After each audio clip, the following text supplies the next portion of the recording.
더불어민주당 이재명 후보가 중앙선거 방송토론위원회 주관으로 지난 25일 오후 서울 상암 SBS 오라토리움에서 열린 제20대 대선 제2차 초청후보자 토론회에 참여하고 있다.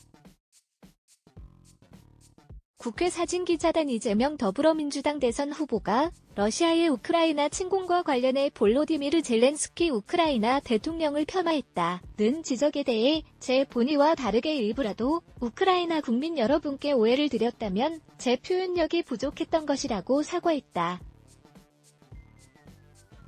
이 후보는 26일 밤 사회관 개망 서비스 SNS를 통해 저는 어느 대선 후보보다 먼저 묘하게 러시아 침공을 비판했고 우크라이나 지지 입장을 밝혀왔다면서 이같이 말했다.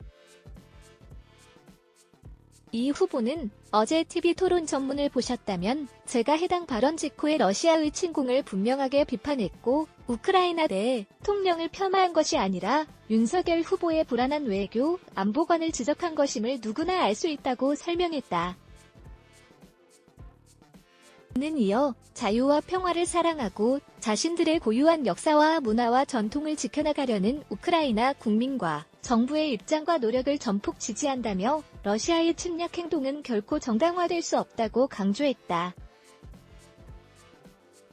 이 후보는 저는 대한민국의 주권과 영토 보전을 책임질 대통령 후보로서 러시아의 침략 행위를 강력히 규탄한다면서 아울러 러시아가 군대를 즉각 철수할 것을 촉구한다고 말했다.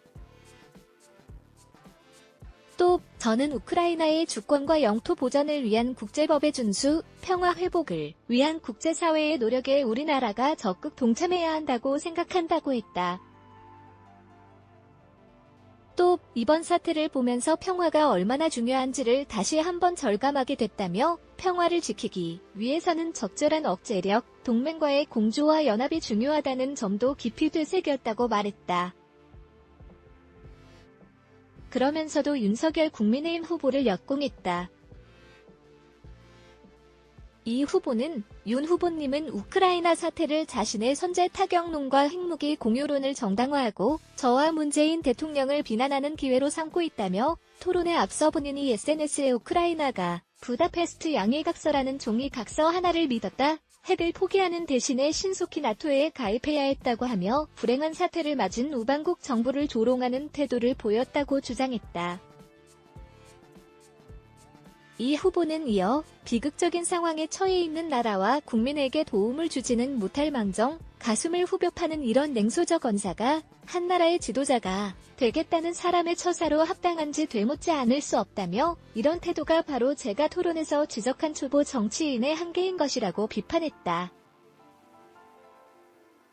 앞서 이 후보는 지난 25일 대선 후보 TV토론에서 윤 후보의 선제 타격 발언과 사드 추가 배치 등을 집중 공격하면서 6개월 초보 정치인이 대통령이 돼서 러시아를 자극하는 바람에 충돌했다고 지적해 논란이 일었다.